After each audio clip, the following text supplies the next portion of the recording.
Okay, it's 5 o'clock, so I am going to welcome you all and open our meeting. We are all here except for we have an apology from Councillor Fox and just a reminder that we are streaming live to the community, both the audio and the video, and if you can just wait for me to announce you so that people know who is going to be speaking. Otherwise, other than Councillor Fox, everyone else is present. So to start with the acknowledgement to country, in recognition of the deep history and culture of this place, I wish to acknowledge the traditional custodians of the land upon which the city of Hobart was built. I'd like to acknowledge the determination and resilience of the Palawa people of Tasmania, who have survived invasion and dispossession and continue to maintain their identity, culture and rights. Item 1 on our agenda is the confirmation of minutes from the Monday the 8th of November meeting. I'll move those, Lord Mayor. Moved by Lord Mayor, seconded by Alderman Barakis. All those in favour say aye. Aye. Against? That's carried unanimously. Item 2 is transfer of agenda items. Would anyone like to propose any items be transferred on the open agenda? There being none, I'll move on to communications from the Chair, and I do have one just to present to you. On Friday the 29th of October, at the Antarctic season reception opening, Antarctic season opening reception, there was an exchange of gifts to welcome the RSV Noina to her home port of Hobart. The ship's master, Mr Paul Clark, and the chief engineer, Mr John Wicks of the RS Noina, presented me with this limited edition print by Tasmanian Aboriginal artist Reuben Oates. And the print is called Noina, Southern Lights. On behalf of the elected members and citizens of Hobart, I presented a plaque mounted on Tasmanian Tasmanian black heart sassafras. It was a lovely plaque, and so that was our gift to the ship on the occasion of her arrival to her home port.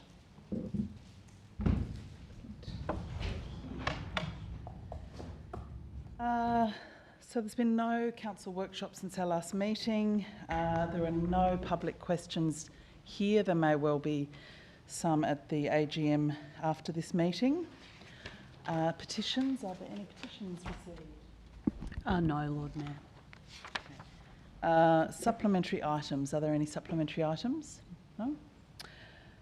Item 8 is indications of pecuniary or conflicts of interest. Do any elected members wish to indicate an interest in any item on the open agenda? There being none, moving on to the City Planning Committee. So I'll invite the Deputy Lord Mayor to open item 9. Thank you, Lord Mayor. This is in relation to the proposal to amend the Southern Tasmanian Regional Land Use Strategy by extending the urban growth boundary of at 52 Richardson's Road, Sanford. Lord Mayor, And seconded by Alderman Thomas. I'll move what is on the city planning books. There is no recommendation from council. We had a tied vote in relation to this,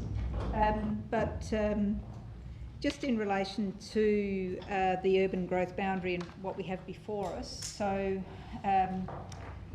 as you're aware, we as neighbouring councils or councils in this region are asked by the Minister what we think about changes to the urban growth boundary in this vicinity from neighbouring municipalities, and so it is with this, and we have another similar change to another municipality as well in the next item. But essentially, Clarence Council has submitted a letter to all Southern Regional Councils requesting endorsement for an amendment to the Southern Regional Land Use Strategy to extend the urban growth boundary at this address for 12 hectares of the land at 52 Richardson Road, Sanford. So they presented some arguments. So the information that went to Clarence Council was from their officers, from their planning officers, was to not endorse this, because it wasn't really actually what they discussed in the Metro plan, and so it was the information that came to us from our planning officers. So the professional advice is that we don't mess with the boundary at this point and support this, or send information back that we support this proposal. So the key issues that currently the 4 councils under the city deal, and this is quoted from part 2.4 of the report summary. The key issues that currently the 4 councils under the city deal are preparing the Metro plan, which is being consulted next year prior to a broader review of the Southern Tasmanian Regional Land Use Strategy. And I know we're all busting to have that review done. It's taking a long time with all the other sort of planning reforms occurring, but I know that the Minister is cognisant that this is important to get done as soon as possible. The Metro plan is to include extensions to the urban growth boundary if appropriate, including the identification of new greenfield sites, and today no extension to the urban growth boundary in this area has been proposed. In fact, the strategy under the Metro plan is to increase infill to greenfield development to improve sustainable transport options, and this extension may have the effect of undermining the strategy unless considered in a broader context. Now, we could say that we're meddling in other councils' affairs, but if we're thinking strategically and we're part of the greater metro councils and we're thinking high level strategically, then we wouldn't support any change to the growth boundary. So I'm suggesting that we follow the officer's advice and don't support, right back to the Minister, and not support any sort of changes to the urban growth boundary at this point. Councillor Harvey. Thanks, Deputy, for that introduction, and thanks, Lord Mayor. I'll foreshadow, or I'll move. I'm not sure which I should do. Can I move a motion here that we follow the officer's recommendation? It's already been moved. Oh, you've moved that. Okay. Well, I will support the officer's recommendation for refusal, which was also the Clarence recommendation from their officers. I think it's really important that we look at these things strategically and logically, and that we try and avoid any ad hoc decision making, and we wait until the review of the urban land use boundary is complete or under review. So I think doing things ahead of that review is not logical, it's not strategic, and I think we should wait until that process is underway or has been completed before we start making additions to the urban growth boundary. This sort of ad hocery, I think, leads to the poor outcomes that we see with regard to urban sprawl, creating areas where there's not the facilities, not the services that are required. This particular area needs to be considered more in line with this review rather than through an ad hoc process. I think it was Alderman Briscoe. Yes, thank you. Yes, whilst both speakers before me sound very logical, but recall that the Clarence City Council alderman did as a council decision, their council decision is to support it. And even in their planners' report, they did say that it's likely to get approved via the review anyway. I don't think we should, as a council, give an opinion of another municipality where their elected members have decided to support it. Now, I'm very familiar with this land at Sandford. It is an ideal place. It is close to all transport. It's close to doctor's practice, a chemist, two very high-end supermarkets. It's about to have another supermarket built, or another supermarket's being built just up the road, a Coles supermarket. It has very close to where the extension of the 4-lane highway from Rokeby to Acton, 7 Mile Beach Road or Acton Road. It is an ideal place to increase the number of building lots down there. It's a very popular area. However, I don't think we should have an opinion. I think we should, and I'll foreshadow a motion that we do not express an opinion because it really is a matter for the Clarence City Council, and they've expressed a decision to support it. It will go to public consultation when it goes to the Land Use Commission. They decide, we don't decide, we've been asked to give our opinion, and I don't think we should give an opinion, especially against a neighbouring council that have made a decision to support it. By not having a position, we're not either supporting it or rejecting it, we're just saying we will not go against a decision by a neighbouring council. And as I said, in my personal view, it is an ideal place to have further lots created, because it will make the transport system from Lauderdale much more viable. And I know from my shack, I've tried to catch a bus into the city from my shack at Sandford. 3 buses a day. 3 buses a day. So, and if you miss that bus, you can't do a bus. But if you have an increased subdivision in Sandford, then more likely that the increase in public transport will happen. So it's an ideal place. But as I said, I don't think this council should have a position either way. So I'll be foreshadowing a motion to that effect. Councillor Dutta.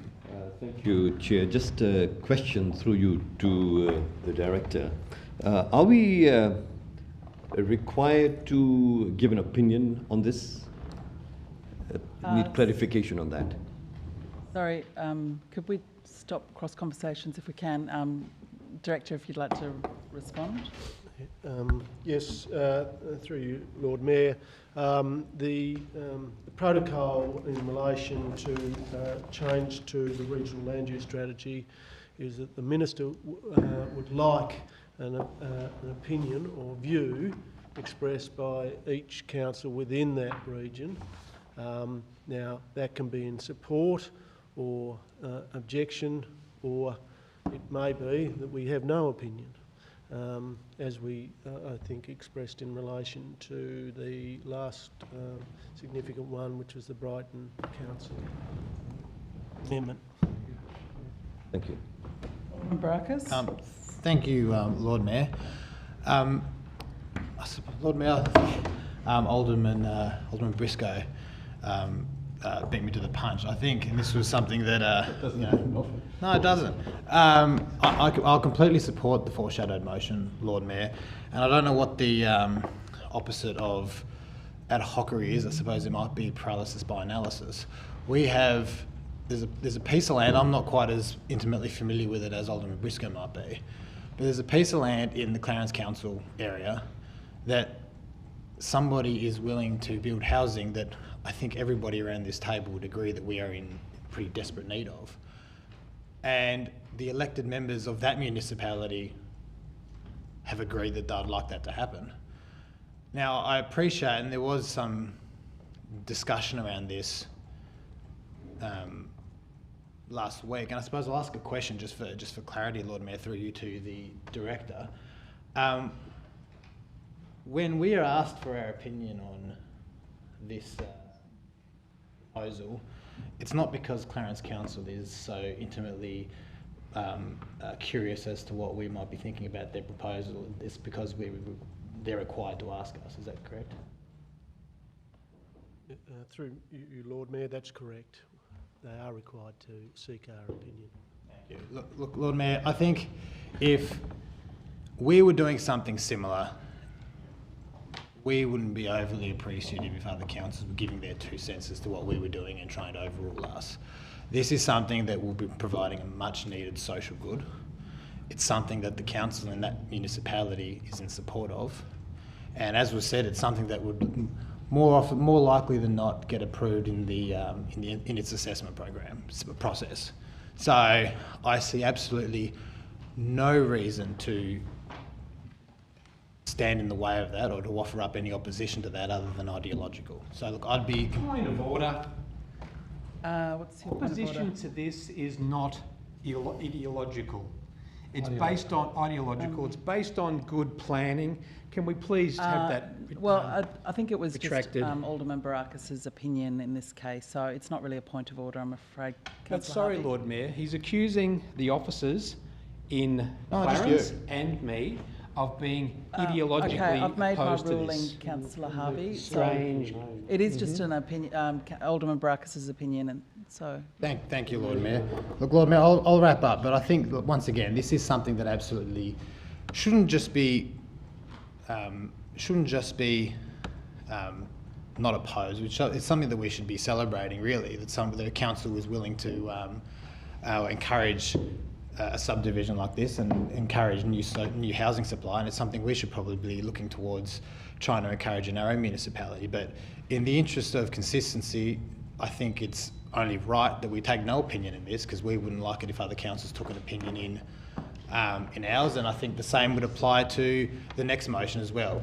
Whilst it's also one that I would support, I think it's one that we should be completely staying out of. It's up to that municipality to make their decisions as they should. But this is something that I think will objectively provide a social good. It's providing housing that we need. It's providing housing for families that, that there aren't enough houses at the moment for everybody in Greater Hobart.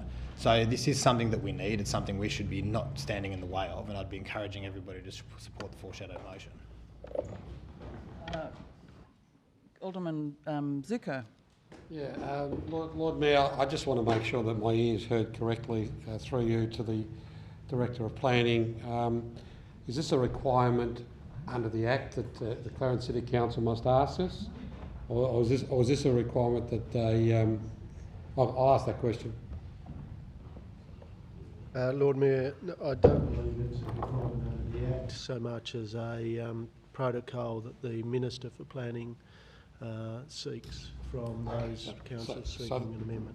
So the Minister for Planning is seeking a protocol that this occurs.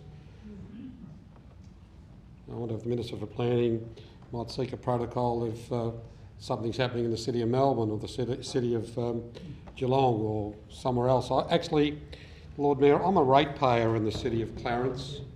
I'm a ratepayer in the city, just like Alderman Briscoe there. I'm a ratepayer of the City of Hobart and an elected member of the City of Hobart. I represent the City of Hobart, so with my hat on as the City of Hobart representative, I cannot see any reason why we should be making an opinion on what happens across the border. Because I doubt very much that we as a council would like our counter city parts telling us what we can do or we cannot do with car parking or anything else. Imagine that, the Clarence City Council saying to Hobart City Council, you've got to have free car parking like we do.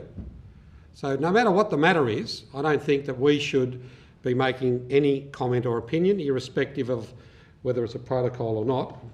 Considering here it's a protocol, I think this council should seriously just making no opinion, so that way there we don't interfere with the business of another organisation. I'll be supporting the foreshadowed motion. Alderman Thomas. Yeah, thanks, Lord Mayor.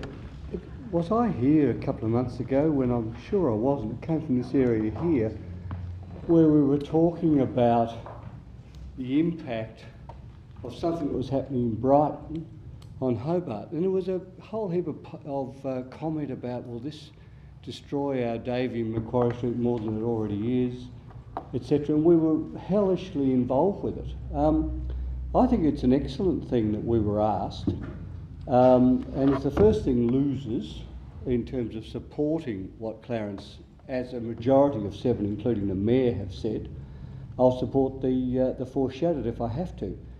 But we are a capital city and we are in many ways a central point of a hub. And what happens out there in Kingston and what happens over there in Clarence is important. And it's not a case of we're trying to take over their patch. Here's 7 people, including the Mayor, that have voted for this to happen. And we've heard the esteemed Alderman Briscoe say he knows it's worth it. We all We had the opportunity for the last few days. In fact, when I first received an email from the guy that was proposing it, I said, "Oh, sorry mate, I'm on the other side of the river." He reminded me it's on our agenda. We had the opportunity, Lord Mayor, to evaluate this and ask questions of the 7 people who voted for it. And if we haven't done it, too bad. We're asked for our opinion, and that's what we should give. We should, if the planning minister by protocol or otherwise have said, what is the opinion of councils that could be impacted by this decision, then I think we should have an opinion. We can't just say, "Oh no, we're not having an opinion, we don't care what you think." We would always jump up if something happened over the bridge that had a huge impact on our city, and this could have. So let's not deny our opportunity to put in.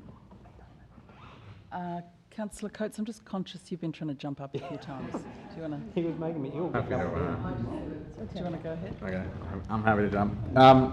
Look, I'll try and keep it brief. We had a robust discussion at the planning committee on this item. Look, just attachment B, it was on our agenda for planning. If you haven't looked at it, I guess it is always odd to see, as we know, because the vast majority do go with the officer's recommendations, but both here and I assume in other municipalities. So I guess when I was looking at this, I was saying, well, have they provided us valid reasons? And the only thing I can really go off is their minutes. And they gave us 3 valid reasons as to why they went against their officer's advice and made the decision they did. And look, I'm not going to profess to be an expert on Clarence area, but I can only assume that they took the evidence, they did the research, and they made the right decision. They've given us some valid reasons for that decision.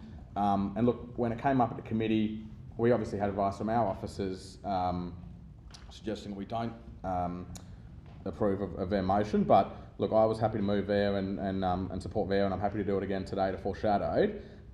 Ultimately, you know, the due diligence here from my perspective is, well, have I actually got valid reasons for the decision? Do I have any information that it was somehow dodgy or wrong or bad impact of the City of Hobart? I haven't heard any evidence to that effect.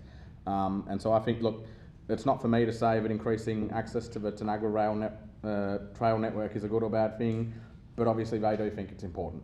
It's not for me to say that this area is going to likely be in any future increased area, but clearly that's one of the reasons they thought was important, and so they supported it. And so look, I just have to take them on their word, assume that they did the work and took in all the evidence, and look, I'll support the foreshadowed motion. Councillor Dutta? Thank you, Lord Mayor. Just another question for clarification. When it comes to building car parks, do we have to, again, have a similar sort of a protocol and get approval from other councils? Mr. Noy. Through you, Lord Mayor, no, we don't. This is only in relation to changes to the regional land use strategy, of which there are a number of councils that are party to that strategy. So it's only appropriate that we are consulted. Councillor Sherlock. Yeah, thank you very much, Lord Mayor. It's been a really interesting conversation and really quite great comments, I think, made by everybody. I do just want to note a few things, and number one, which is which quote, counterparts telling us what we can and what we can't do. Unfortunately, that doesn't equate. It's like comparing apples and avocados again, because this is not that. What this is part of the regional land use strategy. And what that means is that, as per what we've been told, this is protocol. It's not somebody telling us what we can do, or we're going and telling our counterparts what we can and what we can't do. The facts are, the Minister has asked us for an opinion. We've been asked for a view. We can be silent, we can say yes, we can say no. That's the protocol. So to compare counterparts telling us what we can and can't do, it just doesn't equate. It's massively illogical. I think this is also a really classic example of how qualified planning officers have suggested a completely different recommendation to what the council has actually voted on in Clarence. And that's perfectly okay, because even when you have qualified people telling us what to do, there are other things that come into play which make you completely change your decision or go against the recommendation of qualified staff, and that is okay. And there are 3 reasons there that have been pointed out. I think Councillor Coates actually put it very well when he said that they do have reasons there, the councillors, for why they have decided to go against the recommendation. And I think this particular council would do well to say, well, look, there are reasons why it is actually okay to go against the recommendation of a qualified officer recommendation. And this is a beautiful example of that. If anything, we should probably learn from this.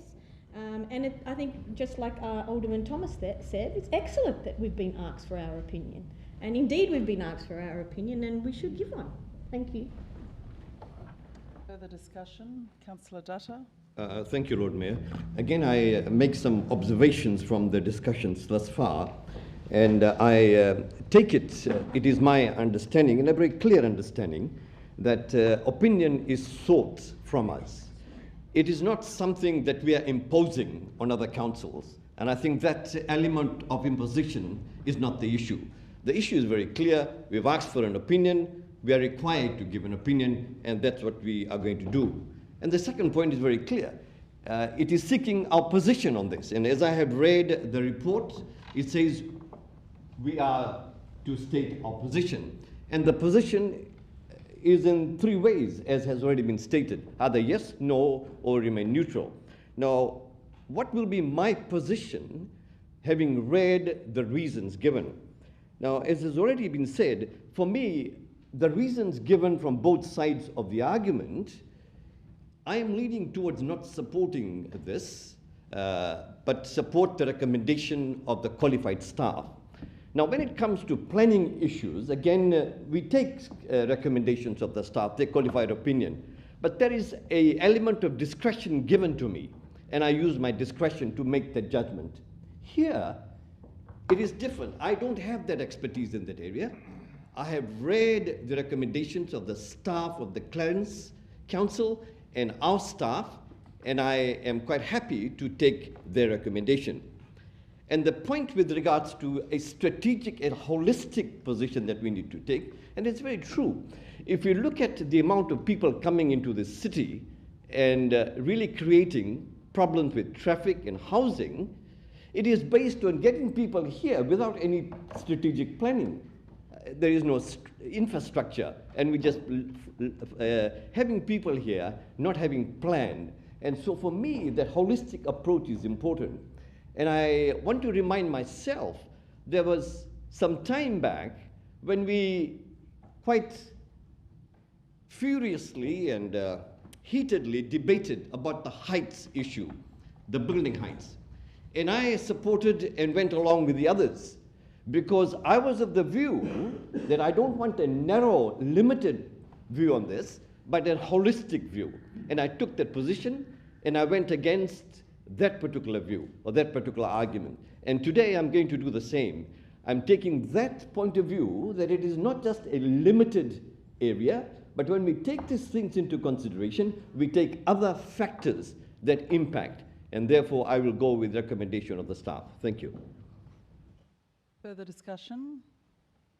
I have a question through you to the relevant officer. Just in relation to Park and Ride, and we've had quite a lot of discussion about Park and Ride. I know we had a workshop at least. I don't know if we've talked about it, probably have in council, but Park and Ride, particularly around the southern outlet, is in other jurisdictions, is it not? And do we often have opinions? Have we provided an opinion as councils in relation to other areas, such as Kingborough? Maybe No. Lord Mayor, we've certainly been consulted in general terms as to the intent of the Park and Ride system with Kingston, and there is an intention to expand that offering to other jurisdictions. Thank you. Further discussion? I've just got a couple of questions. The metro plan that's referred to, and I know is being worked on, the suggestion that this is sort of preemptive of that. When is that? Can I ask that Alderman Zuko and Alderman Sexton listen to the debate, please? Does the the Metro Plan, when is it due to be finished? Yes, Lord Mayor, my understanding is that it will be in the first or second quarter of next calendar year. Okay. And it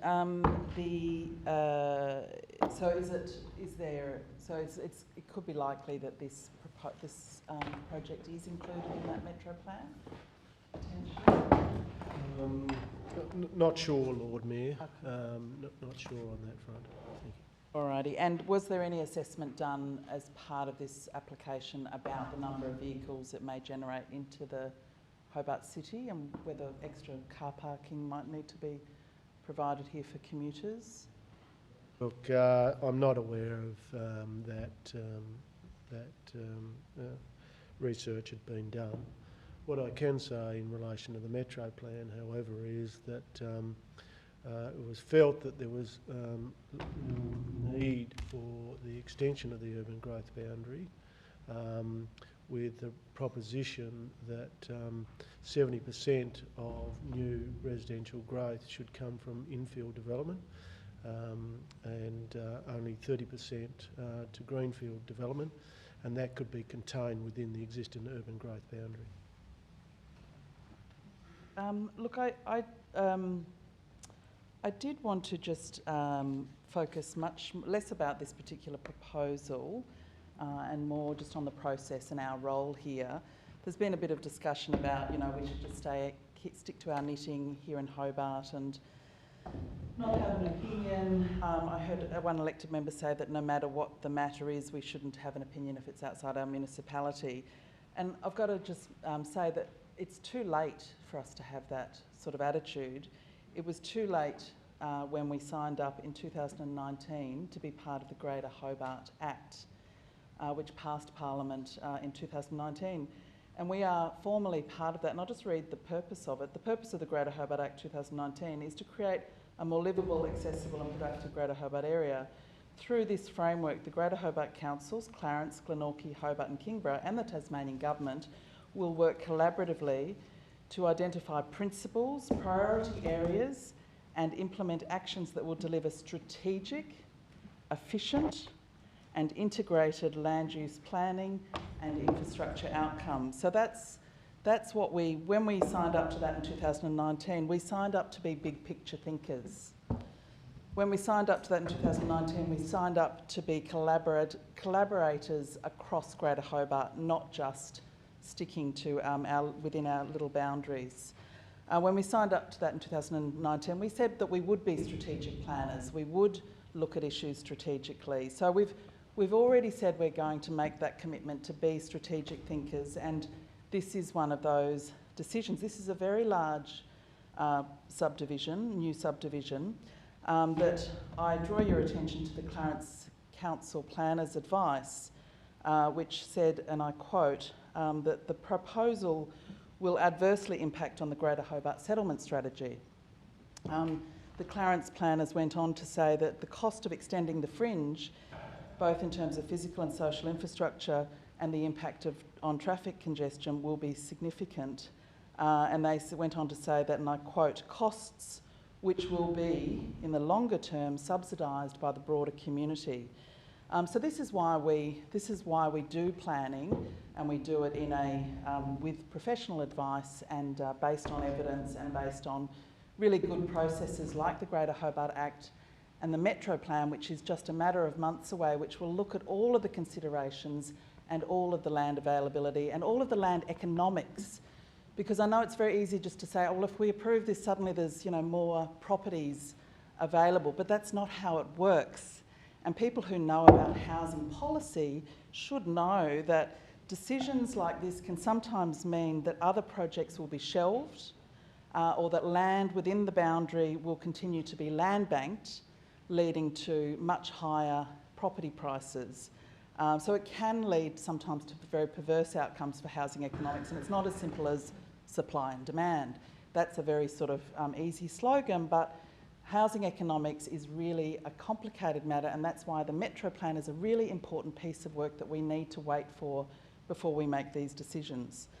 So I really do think that, you know, just in the out of respect for the process, out of respect for our role as strategic planners, out of respect for the advice of professional planners, I think we really should just wait for this metro plan and say, look, this is our opinion. It is only our opinion, but our opinion is we respect those processes, we respect the collaboration, we respect the detailed, in-depth planning, and therefore our opinion is that we don't support this at this stage until the metro plan comes forward. And then if it's part of the metro plan, it says this is a great location, as Alderman Briscoe has said, then we may, obviously it'll be part of that. So for a matter of months, I think it's important for us to respect our role in this way. Thanks, everyone.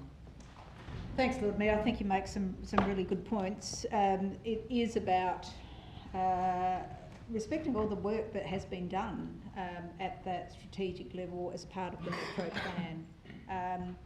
I think it's, be interesting to see the front page of the paper reading elected members at Hobart City Council don't want to make a decision. And I think that therein lies the problem. We paid the big bucks, probably not really big bucks, but we are here to make a decision. And whilst no decision is a decision, I suppose, or no advice, I urge everybody around this table to think about the work that we've already done, think about the consequences of this ad hoc planning that will occur if we're not thinking big picture, and think about how we do make comments in relation to park and ride in other municipalities, about other decisions of traffic coming into the city. It's an overall land use strategy, and this is not the one to support. So I urge that you support the recommendation that was originally on the books from the Planning Committee. Okay, so I'll put the initial motion. All those in favour say aye. Aye. Against say no. No. Show of hands, all those in favour. Councillor Harvey, Councillor Dutta, Deputy Lord Mayor and the Lord Mayor. Thank you, Planning. And against?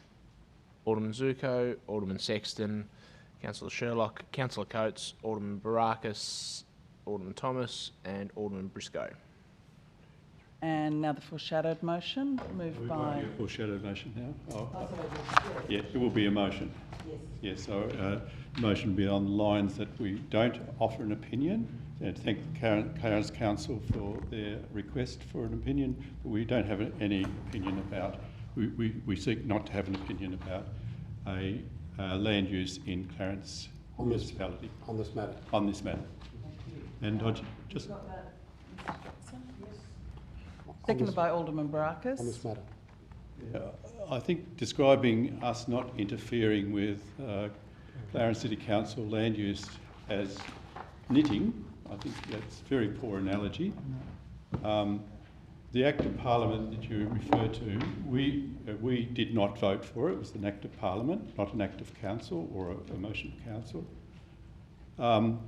We have to respect the elected members of our neighbouring council, who gave 3 good reasons to support it, and one of them, which appeals to me, their approach will allow the proposal to go through a formal community consultation process, as well as allow council to consider issues raised in the report, and once community consultation occurs. So, whilst the reasons why the officers suggested otherwise we've outlined, I still think that by having no opinion at this stage is the sensible diplomatic way of going. If we want to amalgamate our councils, we'd have a different view, and then we could consider a strategic view of the whole land area, and I'm hoping when I call for amalgamation in a week's time that you will support it from your strategic view, Lord Mayor. I will also say that all I can say is I think the good sense of this council is going to be reflected in the motion tonight. Alderman Zuko was first, I think. Yeah, well, Mayor, I was actually thinking exactly the same thoughts, Lord Mayor, about amalgamations. If we really want the big picture, if we really want to make sure that we're looking at things in a very big strategic way, if Alderman Briscoe is going to bring forward something on amalgamation, I'll be voting for it straight up, and I'll just see if we get unanimous support from this council if that happens on the big picture. Because to me, anyone that doesn't support that is actually more so considering their own backyard rather than the big strategic picture of what we're talking about. I've got to say, I'll be waiting with glee to support anything that comes forward, and hoping that we'll get unanimous support from this council on the big picture of the Greater Hobart. Councillor Harvey. Lord Mayor, I think this demonstrates why urban planning is such a difficult thing to do. Because on one side we have planners who do their best to try and come up with solutions for how we, develop our cities and our suburbs, our metropolitan areas, and how it all comes together to form a good system so that there's adequate resources shared across areas, so that we don't end up with urban sprawl, so that we are able to afford infrastructure. And when I did planning in the 80s, we talked about the same things, how ad hoc planning leads to poor settlement outcomes, poor urban planning outcomes, but often it's because good planning gets overturned by people who don't understand planning necessarily. So when we hear what the planners at Clarence have said, and I'll read it out again, the proposal is premature and Council does not support an expansion of the urban growth boundary to include the land at 52 Richardson's Road, Sandford, for the following reasons. The proposal will exacerbate impacts of sprawl and compound the costs associated with infrastructure and service provision, which will, in the long term, be subsidised by the broader community. The proposal is inconsistent with the Minister's proposed amendment to the STRLUS and associated roadmap to fulfil the review of the strategic land use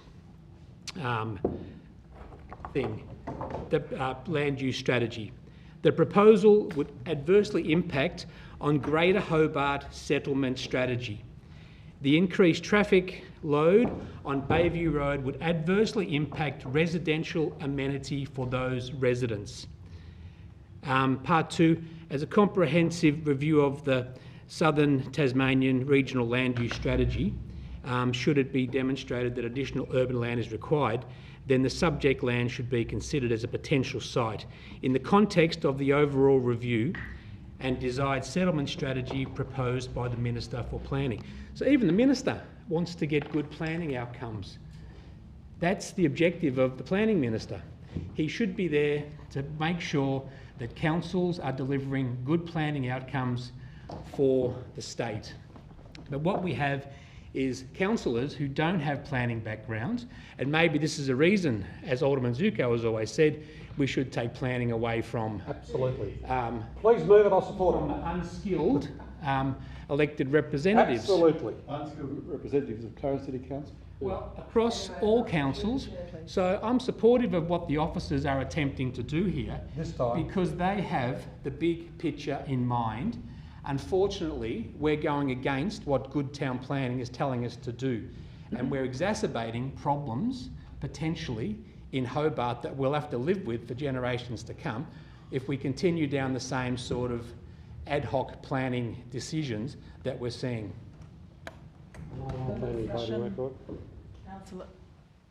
Further discussion, Councillor Sherlock. Yeah, thank you very much, Lord Mayor. I just wanted to clarify, probably I'll just ask Alderman Briscoe if he's allowed to answer this. Just to clarify, we were asked by protocol from the Minister to give an opinion, but the motion that sits before us is we don't want to give an opinion. Is that correct? We offer no opinion, I think it is. We offer our opinion. Our view is that we don't express a view about the proposal. So it's your motion. So sorry, just to clarify once again, we've been asked for our opinion, but your motion is we offer no opinion on this matter. That's Well, correct. there's three okay. ways Thank you we very could much, have, we Lord could have Mayor. an opinion against it, for it, or be neutral. And this motion is to be neutral. To have no opinion, yes, understood. Thank you. First time. Just a question off the back of that, Lord Mayor, through you to the Director. We've had similar things come before Council in the past and had offered no opinion before in the past, have we not? Yes, Lord Mayor. Exactly right. That's correct in the Brighton case. So it's nothing new. And our and was that unanimous, or was that I might be testing your memory there? Look, I'm not sure the voting record on that decision. Remember what the officer's advice was on that? I don't think I've had advice from the CEO that that's not appropriate, or it's not relevant to the discussion. I was just speaking to the, I suppose, what do you say, the credibility of us offering no opinion to the motion. Through you, Lord Mayor, my advice to Lord Mayor is on the basis that you really are seeking officer to enter into debate, particularly asking if this decision was unanimous. One, I don't think he can recall that, and secondly, it is entering into the debate, Lord Mayor. Thank you. Fair enough. Look, it still does answer the question. We have done it in the past. Council did vote for that in the past, to not take an opinion on this. Having an opinion either for, against or ambivalent, all three are valid opinions, and I think it's appropriate that we do the latter and say that we don't have a strong opinion one way or the other on this, Lord Mayor. Okay, further discussion? Councillor Dutta. Lord Mayor, I want to just make three observations here. Firstly, it is my understanding that the issue here is not about amalgamation, and so therefore I won't respond to that. I'm so glad to get that response.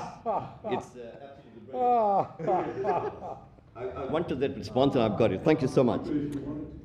Thank you so much. Thank you. And the second point is, we might go together. The second point is that, when we take a different position with regards to our fellow councillors in other jurisdictions, just because we take a contrary position does not mean we don't respect their views. It is maturity to take a position that we want. And that's, for me, is quite obvious. We don't do it for the sake of respect. That is not the argument, that is not the issue. So, I don't accept that. And the third thing that I also want to point out here, that it is not about being diplomatic. I'm not an ambassador of Fiji here to play a diplomatic role. I'm here to argue and debate, look at things logically, and then on the basis of evidence and argument, make a decision. If I'm only one standing to make the decision out of 12, I don't mind, because I know the reasons that I have taken to make the decision. So I don't have to be diplomatic. And the final point that I want to make here is this, that the reasons, as have been read to us by Councillor Harvey, is more than convincing for me to say, yes, I will go along with those reasons and make my decision on that. Thank you. Further discussion? There's no further discussion. I wouldn't mind just making one quick point. Just on the question of the Greater Hobart Act, which Alderman Briscoe said was something that we weren't involved in and we didn't make a decision about.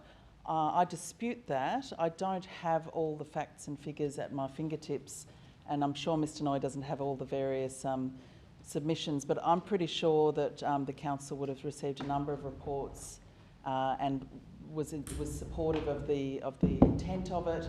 It came out of the last amalgamation discussion that there was a view that this was a way to think strategically and work together as a Greater Hobart body, as sort of regional planning and other things, infrastructure planning. But I might ask that could I ask for it to be taken on notice that the elected members are circulated just a little summary of when we were given reports and what our decisions were when it came to the Greater Hobart Act, because I think people would be, the government and the other councils would be disappointed to hear that people around the council table thought that we had almost no role in approving or having an opinion on the Greater Hobart Act, because it is, I think at the time it was seen as quite an important strategic decision for all the councils and the state government. Thank you. Just very briefly to sum up, I wasn't going to sum up, but your comment meant that we had to have an explanation. I said the Act of Parliament was a vote of council, not a vote of this. Vote of Parliament, not a vote of council. And you inferred that it was our decision to go to the Greater Hobart Act. No, it was an Act of Parliament. Whether we've been consulted or not is immaterial. It was an Act of Parliament. Waiting for the Metro plan to be finalised is like waiting for the Heights debate to be finished, or waiting for the precinct plan to be finalised. It'll be years away. And I recall when the precinct plan was suggested, the Heights debate would be solved within a year. We're waiting 3 years later, we still haven't got it. The Metro plan will not be finalised until well after this council, there's a new council next year. So let's be real here. We have the slow bureaucratic process of happening when these great strategic plans that you've referred to comes to fruition. By that stage, the government may have changed, they might have a different view of it. I think it is a small amount of land, a small subdivision, equivalent to the same size as the Brighton one where we expressed no opinion, and I think it fits in with the precinct we set last time we considered this issue. Okay, I'll put the motion. All those in favour say aye. Aye. Against say no. Show of hands, all those in favour. Alderman Zuko, Alderman Sexton, Councillor Coates, Alderman Barakis, Alderman Thomas, Alderman Briscoe. And against? Councillor Harvey, Councillor Dutta, Councillor Sherlock, Deputy Lord Mayor and Lord Mayor. It's carried, Lord Mayor. 6 votes. Lord Mayor, you sort of made comment about me. Okay, we're moving on. And you got people on the left you don't make any comment about. I don't think that was. Yeah, I know. I don't think that was during debate, Alderman Zuko. It was during the vote, which is probably more important. Well, I just remind everybody that to listen to each other's colleagues rather than talking amongst each other. Some of us can do 3 things at once, Lord Mayor. Okay, we're moving on now to item 10. Lord Mayor, what was the vote? I didn't hear the vote. It's carried, Lord Mayor. 6 votes to 5. Item 10. Lord Mayor, this is another controversial one. This is a proposal to amend the growth strategy for Orford in the Southern Tasmanian Regional Land Use Strategy. I'll move the item as it appears before us. Councillor Sherlock. Lord Mayor, this is probably less contentious, and it's to advise Glamorgan Spring Bay Council that this council has no objection, it might be an opinion, to the proposal to amend their growth management strategy for the Orford Township under the Southern Regional Land Use Strategy. And the reason why it's seen to be less of a problem, because it's not part of the Metro Plan, as you probably can see from reading it, so it's not such a strategic part of our considerations or against the work that we've already undertaken as part of the Metro Plan. But as it says in 2.4, as Orford is not considered to be a commuter suburb for Hobart, the amendment is unlikely to have a direct impact on the achievement of the City of Hobart's strategic settlement approach. So moved. Any discussion? Alderman Barakis. Lord Mayor, I'll put it on the record that I support what Glamorgan Spring Bay Council is wanting to do, but I think as a exercise of consistency and us taking the same approach that we should be taking to these issues, whilst I am supportive of what they are wanting to do, I would also be suggesting that we take no opinion in this. I won't subject the council and everybody listening to an exercise in redundancy, so I won't say things that have already been said, but I'd be foreshadowing a motion that we offer no opinion on this one as well, Lord Mayor. Okay, if there's no further discussion, I'll put this motion. All those in favour say aye. Aye. Against say no. Aye. Show of hands. All those in favour. Alderman Sexton, Councillor Harvey, Councillor Dutta, Councillor Sherlock. Okay, do you want? That again, Lord Mayor. Alderman Zuko, Alderman Sexton, Councillor Harvey, Councillor Dutta, Councillor Sherlock, Councillor Coates, Alderman Thomas, Alderman Briscoe, Deputy Lord Mayor and the Lord Mayor. Against? Barakis. That's carried, Lord Mayor, 10 votes to 1. Moving on to item 11. You might halfway through. Deputy Lord Mayor. Move the item in relation No, to the planning statistics for the 1st of October to the 31st of October as per the item as before us. Any discussion? All those in favour say aye. Against say no. Carried unanimously. Item 12, monthly building statistics. And the monthly building statistics, so I'll move this as it appears before us. Seconded by Councillor Sherlock. Any discussion? I'll put that. All those in favour say aye. Against say no. Carried unanimously. Moving on to the Finance and Governance Committee. Alderman Zuko. Yes, Lord Mayor, sorry. Finance, Lord Mayor, the financial report as of the 30th of September. It actually, I'll move the item. Seconded by Councillor Sherlock. It actually changes the bottom line, but Lord Mayor, at the committee, we were assured the officers will make it up over a period of time. There was also an item on there that has been deferred for a further report that was on the committee agenda, and I so move these changes. Any discussion? All those in favour say aye. Against say no. Carried unanimously. Item 14, annual plan progress report. Annual plan progress report, Lord Mayor, move. Second. Seconded by Alderman Thomas. That the council endorse the annual plan for the period up to the 30 September, ended 30 September, which was marked on the attachment of the Finance Committee meeting on the 16th of November. So move. Put that. All those in favour say aye. Against say no. Carried unanimously. Parks and Recreation Committee, Alderman Briscoe. Thank you, Lord Mayor. I move the motion that's on the books. Seconded by Councillor Sherlock. Very briefly, the Council at its meeting of the 23rd of August last year considered a request from the Sandy Bay Rowing Club to extend their current lease footprint to include areas of land surrounding their premises off Maryville Esplanade. The Council resolved to provide an in-principle approval for the lease subject to the required consultation under the Local Government Act. One objection was received during the consultation period, thereby resulting in the matter being reported back to Council to provide a further decision on granting the lease. And obviously, the approval is sought for the Council to support the lease extension. As we've had a discussion about this before, I think I'll leave it at that. Any discussion? No discussion. I'll put that. All those in favour say aye. Against say no. Carried unanimously. Item 16, Hobart Bushfire Plan Strategy. I move the motion that's on the books. Seconded. Seconded by Deputy Lord Mayor.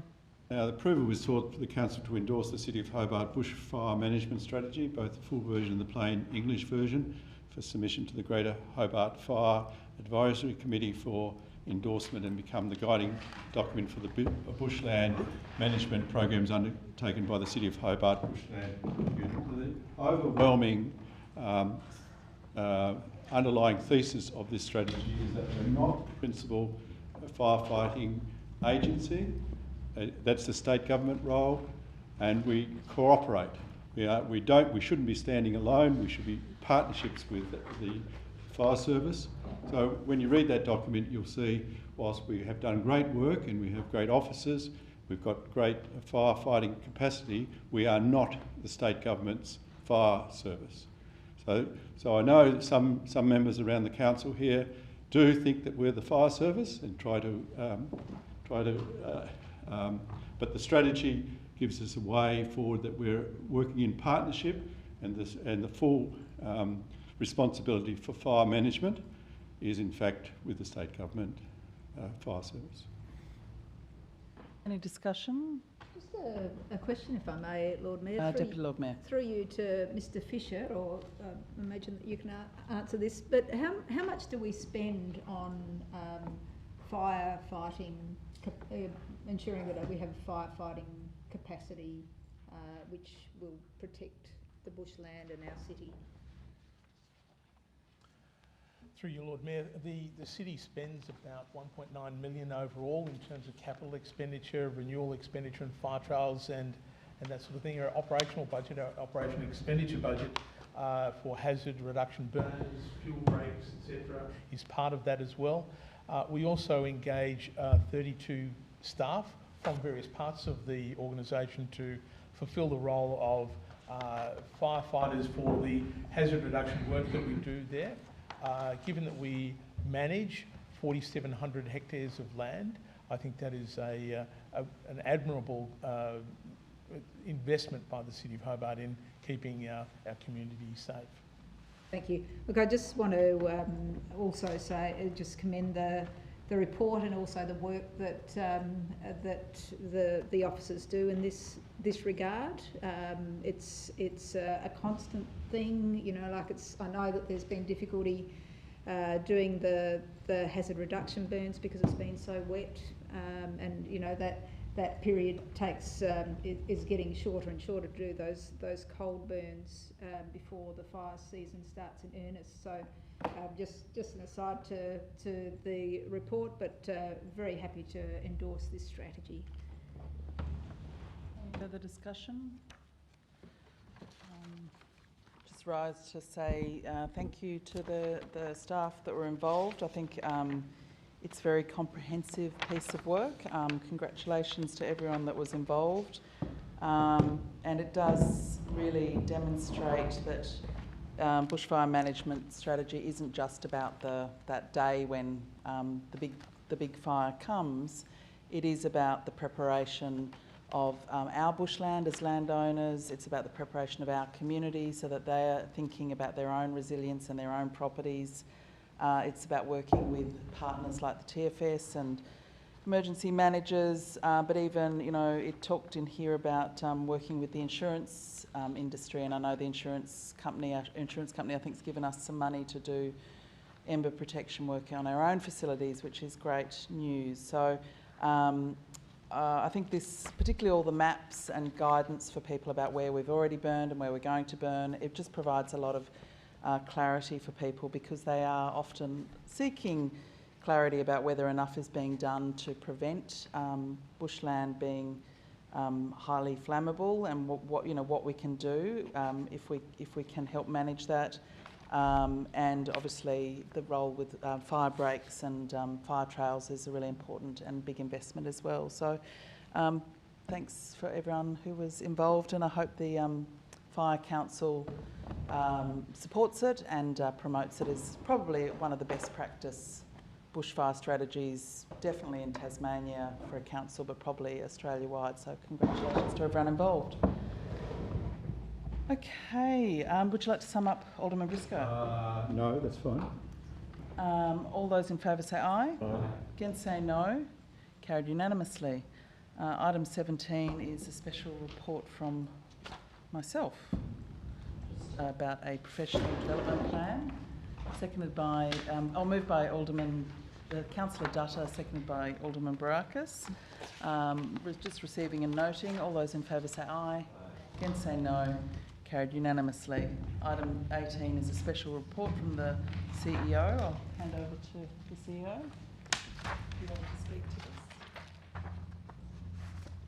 Thank you, Lord Mayor. The intent of this notice of motion protocol is really to ensure council endorsement of a revised approach going forward that really does, Lord Mayor, ensure consistency in regards to officer comment, namely from the CEO.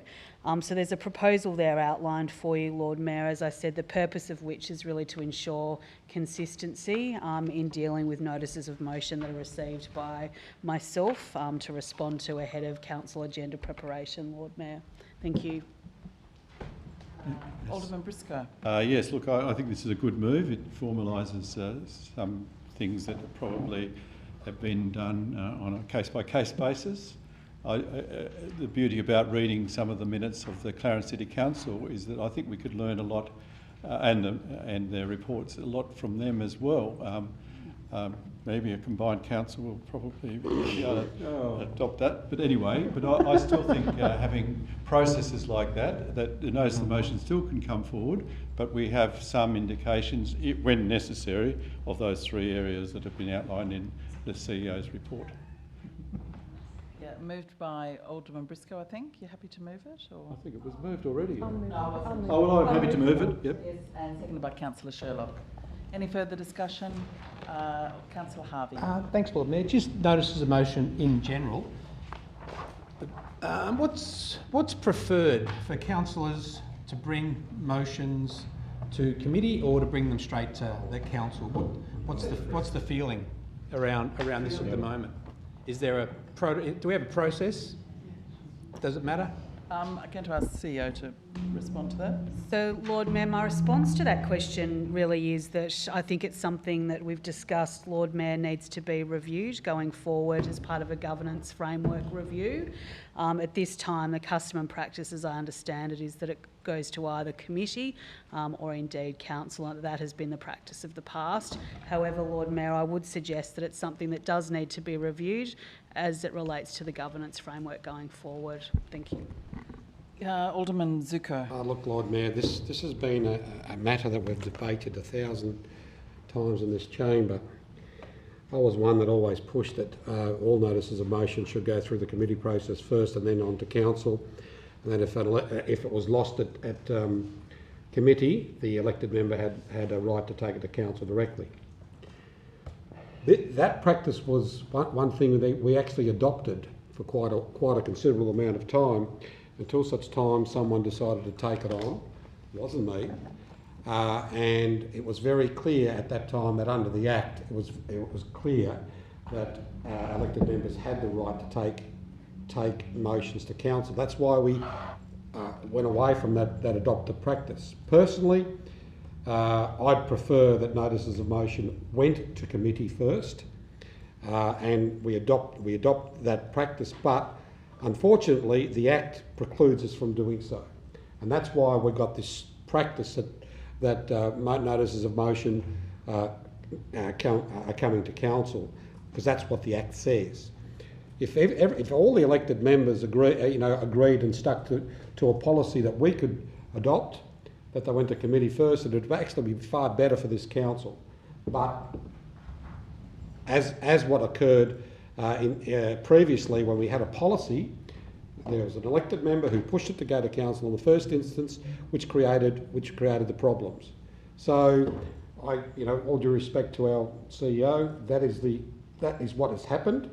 I do fully support that notice of motion shouldn't come to council, but what we need to do is maybe write to the minister to have that practice changed under the Act, because no matter what policy we put in place, the Act is very clear, and each elected member has a right to take notices of motion to council, no matter what our policy is.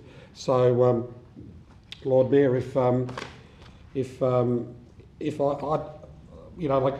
could move an amendment and say that we write to the minister seeking those amended changes, but the CEO has heard what I've said, so maybe the CEO may take that on board and either come back to council with a proposal or an idea on how we can write to the minister or work a plan that falls in line with the Act, because no matter what we try and do in policy, the Act overrides our policy. Okay, if there's no further discussion, I'll put that. All those in favour say aye. Against say no. Carried unanimously. So that's the end of our open portion. Moving into close by Deputy Lord Mayor, seconded by Alderman Barakis. All those in favour to move into the closed say aye. Against say no. Carried unanimously.